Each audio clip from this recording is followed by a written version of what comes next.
welcome. This is a special edition of The Big Picture. We are in Pune right now and I have a distinguished panel of guests with me. Before I introduce them, remember NSAs or National Security Advisors of the BRICS nations, the Brazil, Russia, India, China and now South Africa bloc. They are meeting in New Delhi today. This is the first time officially that the NSAs of these countries are meeting.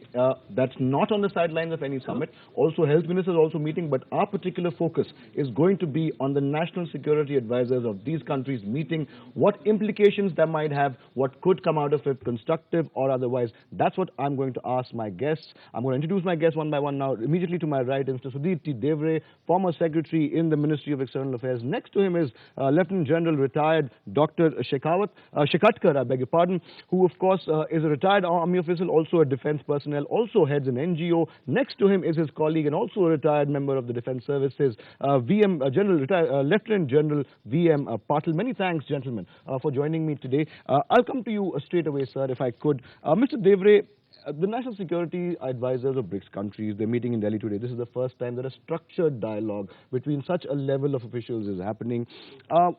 With all the NSAs present there, does this point now to a growing synergy between BRICS countries on the whole? Well, certainly it looks a positive development in the sense BRICS is expanding its program or agenda of interaction. Ministers meet, prime ministers, heads of government meet, and on a very important issue of national security, the national NSAs are also meeting. Apparently, NSAs had met a few years ago. In 2009, in Russia, but that was not completely official. Well, for 5 of them to meet is important because otherwise you see senior defense people or ministers meet at the East Asia Summit or the ARF, or there are some other occasions, but for 5 countries from different continents to meet, which BRICS represents, I think it's a good development. I'm sure they will be all discussing global situation in the region, particularly in the Asia Pacific, since the meeting is taking place in Delhi. Perhaps they might give a voice to each of these countries' apprehensions about security. But this does point to a growing synergy then between BRICS countries, perhaps more than before. I think it does because, now you are seeing a power transition in China. I'm sure the NSA of China, I believe, is now going to retire from his position. So he would be briefing them, giving his perspective now. They're all looking forward to a new situation in China. It's interesting you mentioned the National Security Advisor of China, Dai Bungo. He's supposed to retire. Yeah. I want to come back to that. But before that, I want to go to Mr. Shekatkar and ask you this, sir. Say NATO, for example, is mainly a defense-based collaboration of countries. Does this growing synergy that Mr. Devre mentioned, does this then add legitimacy to the BRICS countries as a powerful bloc on the world stage, especially now, perhaps in matters of defense as well? Right, certainly. It's a very positive angle you have taken. When the countries come together for a mutual cause, for a mutual understanding, for the good of the region or the people, it certainly has a number of payoffs, that I say, in the larger interest of the nation. When we say defense cooperation, defense alliance and so on, alliance for what? An alliance against whom? So I don't think these 5 countries have got any alliance against anybody, but it is alliance for the development of its own interest. Also to ensure its contribution to the security of the world. After all, these 5 countries, if you take the geographical span, 3 are connected to each other, Russia, India and China. They are just part of the same continent. Only Brazil and South Africa are away. But then they are also important. They are important also. So therefore, when we see, NATO alliance, of course, was part of the Second World War. It came from there. Then the aims were different, the objectives were different. There was the Cold War period. But what we are looking at BRICS is totally a different angle. Probably it is not an alliance against anybody.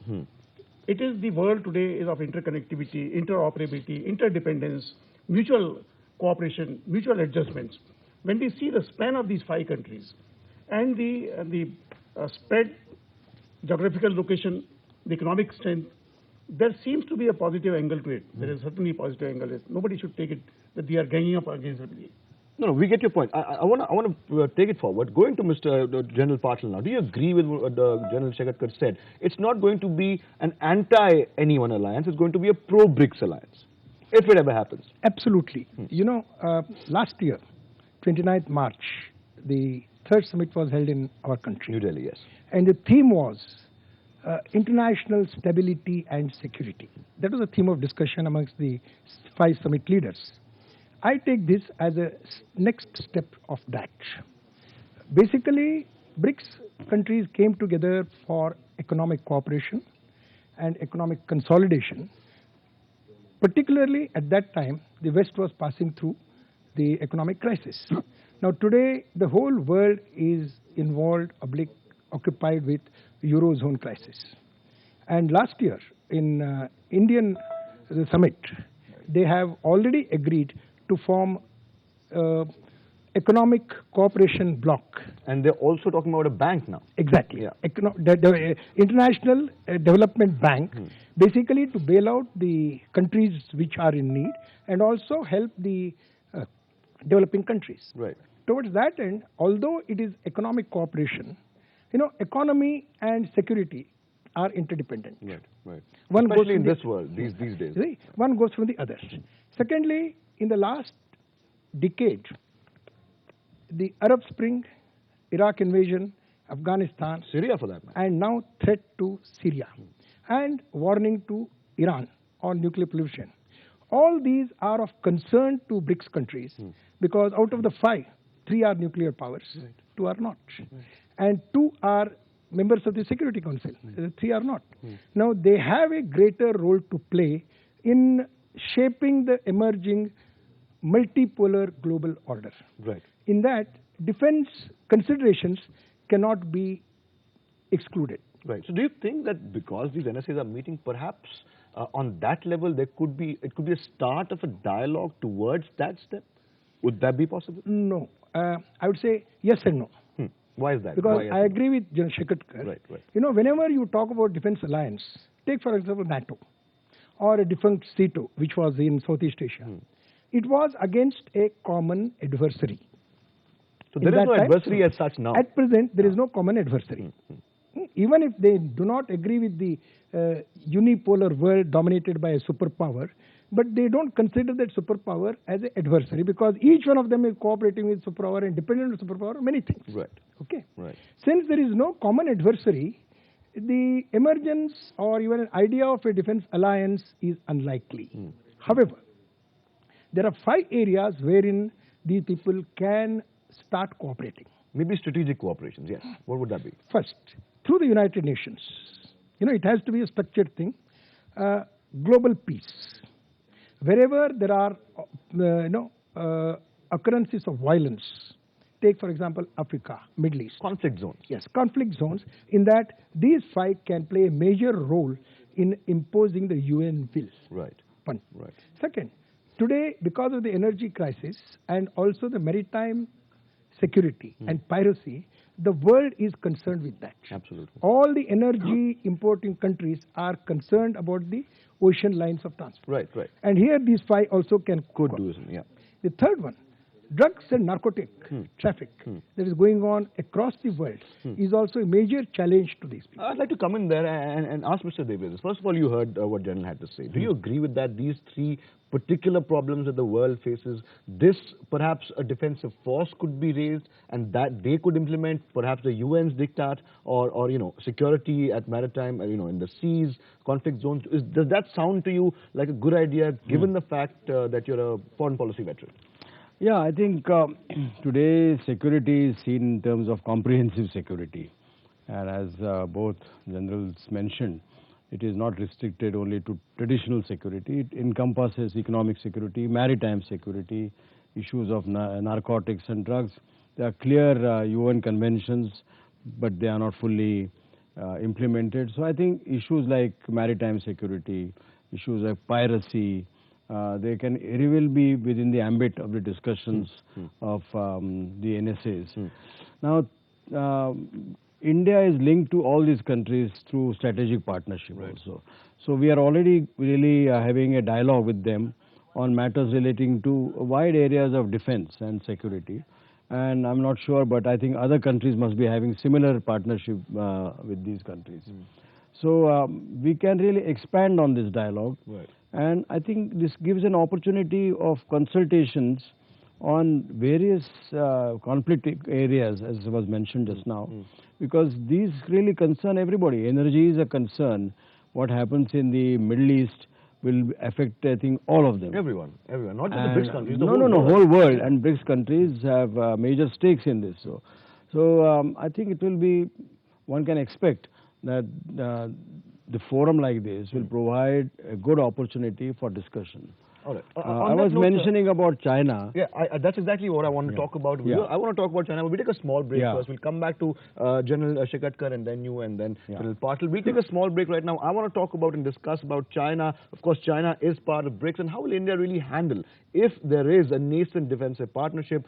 Can India trust it? Because China is involved. Those are the questions and more I'll be asking after the break. Don't go anywhere. Keep watching The Big Picture.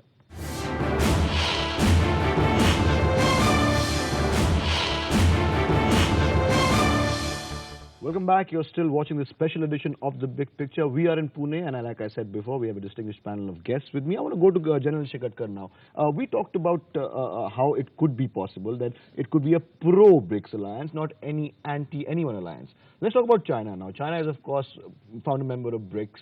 We share a love-hate relationship with China. We trust them one second, do not trust them the other.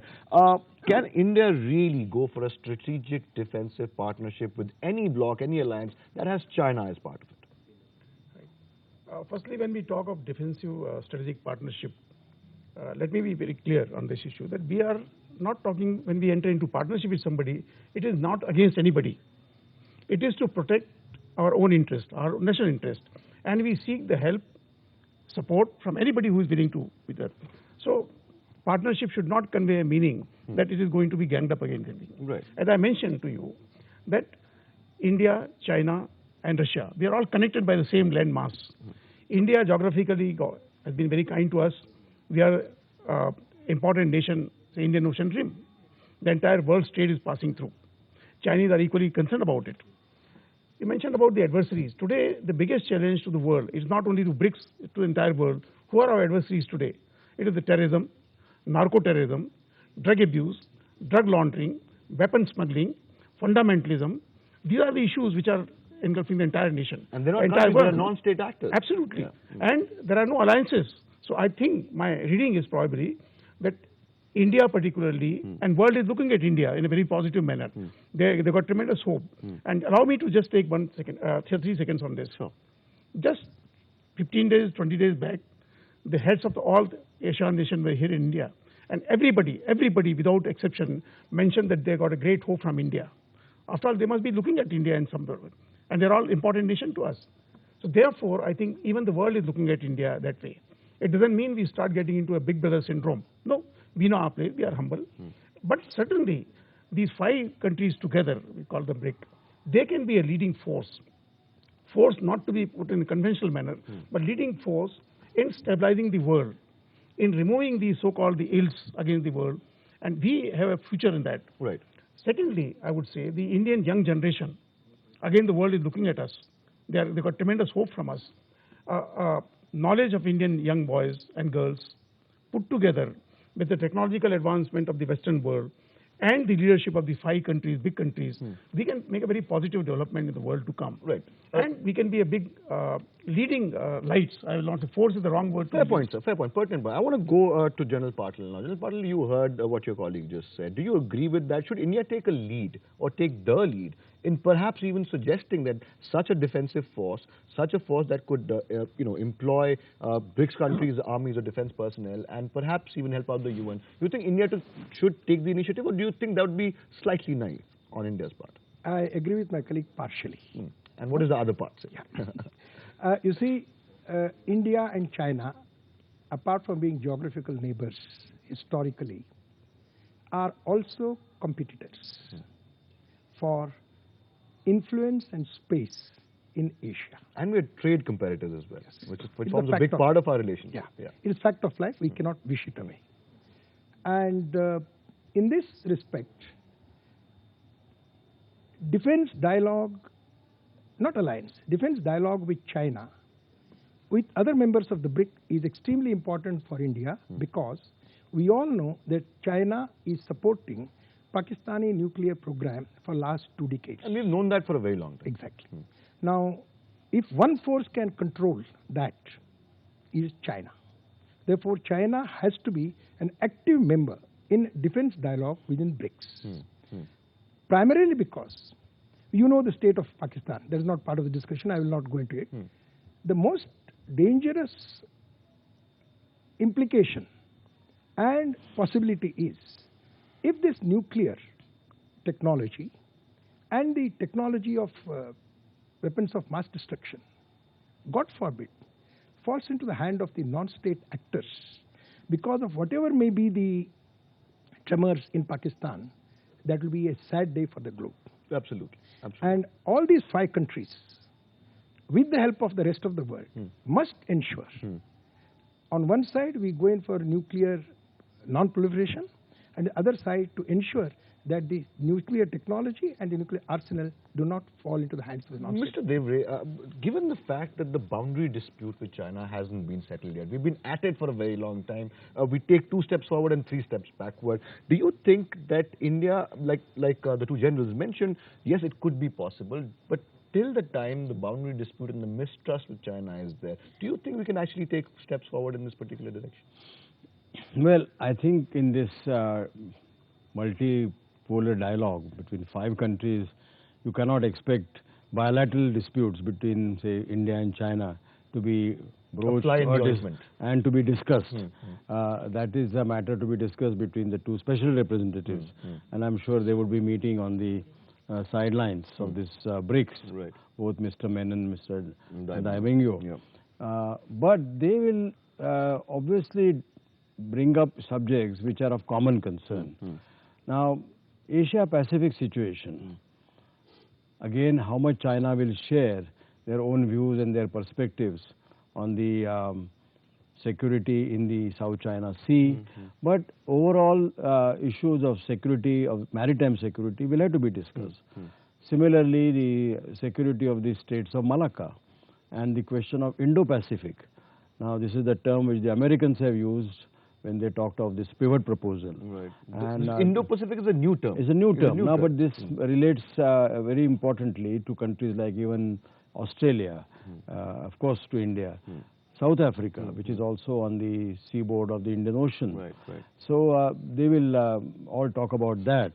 I think India, China, Russia, and these 2 countries may not always find everything in common, but the availability of this forum gives perhaps give us more avenues for discuss issues of general nature. It's interesting that you mentioned Dai Bungo because he's retiring and it might be his last foray with India right now. I want to speak a little bit about him, but that's also after a break. I have to take another break right now. When we come back, we'll speak about China's NSA, and it's his last particular trip negotiating with India. What's the future going to be like with China? And also closing comments from all my guests after break. Keep watching The Big Picture.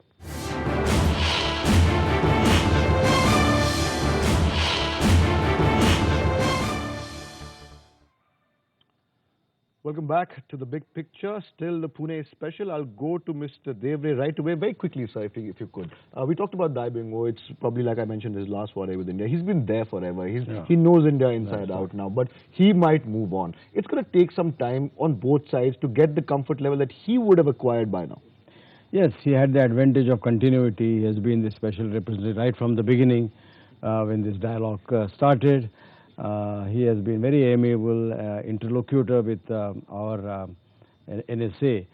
Well, with now changes at the highest leadership in China, it is quite possible that he'll be moving on to some other portfolio, and we may not have the advantage of his presence. But I don't see that as a major impediment in the process of dialogue. His successor will pick up the threads, and India-China process which has been going on will continue to go on. Continue. It has its utility. It doesn't, is not expected to again... The individuals change, but policy remains the same. And results are not expected to flow immediately. Absolutely. So that is, I think, part of the Great. process. Yeah. I want to go to General Chikatkar now. We mentioned that, see, Brazil and South Africa and China and Russia and India, all huge countries, pretty big in size, and they cover a lot of ground among them. It's not on one continent, it's on 3 different continents. One is in Africa, one is in, 3 of them are in Asia, one is in South America. So covering a lot of size, a lot of ground, size does matter. Do you think that this could be perhaps even a greater force? Not against anybody like we said, but even a greater force than NATO ever was? Leaving aside the armed friendship or armed alliances, I think this will be a reasonably big force, greater force, to reshape the world environment. It is not in a military term to destroy somebody or something, but to reshape the world environment. Why I'm saying this? Firstly, as I said, India is important. Secondly, India and China you mentioned, so I'll take on from there only. Right. You know, it is in today's world, it is the interdependence of economic, industrial, and other interests which reduces the chances of conflict. There's a concept of living together. You may also mention that we are going 1 step ahead and 2 steps backward. I would request this impression to be reconsidered. I had the honor, not from you, but there are a large number of people in India. Well, you think that's the wrong impression to have? To some extent. Okay. I have been part of this process, so we know. Sir was there, we worked together. We are part of this team which was drafting the Peace and Tranquility Agreement. We are doing it. The most important thing is that since 1992 till today, when this was signed, there has been no conflict. Well, it is not apart from the things, no, the small bickerings will go in international relations. These things happen depending on the perceptions. Now, coming to the new leadership and what you have mentioned, the NSA is going out. See, in these international relations, individuals, they don't matter much. Policy does. Yes, policy and the national interest, long-term national interest. Yes, individuals play certain parts. There are personal relations, there are personal equations, there are mechanisms. You understand each other. Right. There are hundreds of things in diplomacy. The ambassador is sitting here, so it will be wrong for a soldier to speak on diplomacy. We know only one diplomacy in diplomacy of arms. But at the same time, today he can listen to you. That's part of his job. Today in the world, the diplomatic, you will say, dimensions have also changed. They have changed. So therefore, I think, coming to your point, India has a tremendous responsibility, I would say. And a big role to play. And a big role to play. And probably world is looking at it. Let me assure you, I am not trying to be very, it is good to be optimistic. A tremendous amount of load is being put on India to make sure the BRICS succeeds. Right, absolutely. That is the point. And also, I think one more important point, and I'll come to General to you on this.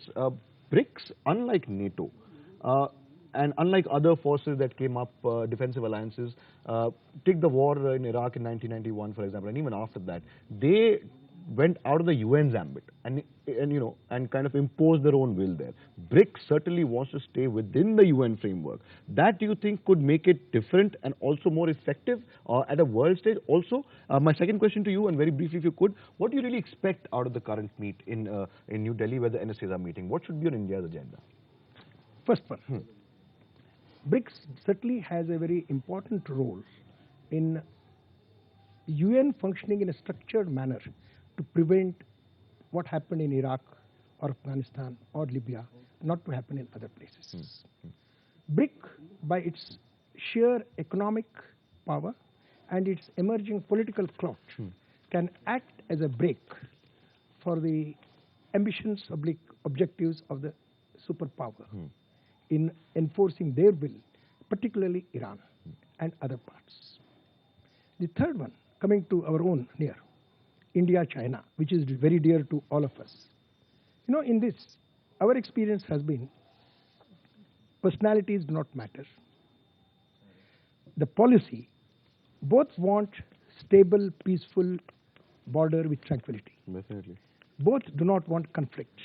Both sides are concentrating on economic cooperation with the trade going up to 100 billion in next 3 years. With this as a background, we must have, I'm saying we in India must have same degree of patience which the Chinese have, and not be in a hurry to come to an agreement on the border because you want to achieve something in your tenure. Right. Because China has ensured in the last 2 decades that India is the only country with whom their borders are not recognized, delimited. Right. And they keep telling us about Arunachal Pradesh. Right. again and again whenever a VIP from India visits Beijing, either before or during. And there have been other controversies, the passport Therefore, controversy. let us live in peace. Keep talking, no harm. We can talk for 100 years. If the border is not recognized, it makes no difference as long as there is no conflict. Right. And if the economic cooperation increases to the level of $100 billion and beyond, It's good for us both. and there will be no need for them to go into conflict. Absolutely. On that point, sir, closing arguments, I mean, the last word on the show, I'll give it to the former diplomat. Do you agree with General Patil over there? We should outlast the Chinese, at least where patience is concerned. Is that going to be the strategy now? Should it be the strategy? Well, I think in terms of patience, both India and China as ancient civilizations have a lot of experience. But the Chinese seem to be doing Chinese better. perspective is that they could wait forever. Yeah. But we have always felt that this dispute should be settled as early as possible. So there is a difference, at least in nuance.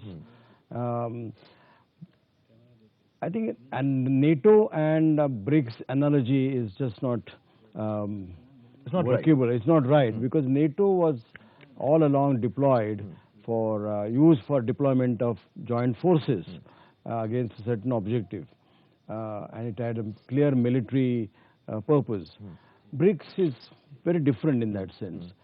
Perhaps BRICS, along with G20, to my mind, are embryonic institutions which will somehow, in terms of their representativeness, because of the largeness, large countries participating in, is a new kind of an order which is emerging in the world. It's a new kind of world. A new kind of world, plus in that, on the economic side, you'll have G20. BRICS is also economic, plus other dimensions included. So I think we are seeing the beginnings of a new order in which BRICS can, I think, be a very good representative. Could it be a peacekeeping force, very briefly? It could be a peacekeeping, a version of averting natural disasters, what can be done in pandemics, constructive. Similar to forums like East Asia Summit or, you know, where you can't expect results, immediate outcomes, but they are very positive confidence-building measures. I think this is how I look at BRICS or any Russia, China, India. We have another forum, you know, this trilateral, and likewise. On that note, sir, I must end the program. I must thank my guests before I sign off. General Patil, thank you so much for joining us on The Big Picture. General Shagatkar, thank you so much for joining us on RSTV. And also, Mr. Sudhir Devre, thank you so much for joining us on the program. Like my guests, Can I have 1 second? We are out of time, so I'm so sorry. Maybe the next show. We have to end the show now. I must say that there was a good discussion in Pune. 2 retired defense personnel and 1 retired diplomat. Of course, what comes out of it is maybe it's not an anti-anyone force. It could be a peacekeeping force. It's a good idea, yes. It could be an anti-pandemic. It could look into conflict zone. It could look into drug narcotics. It's a good idea. As far as China is concerned, we have to outlast them patiently. And also, like the diplomat said, there might be some divergence on that. You want to get through the resolution very quickly. This debate could go on for a very long time, but right now I have to sign off. This is After Khan in Pune saying goodbye, good night, and thank you for watching The Big Picture.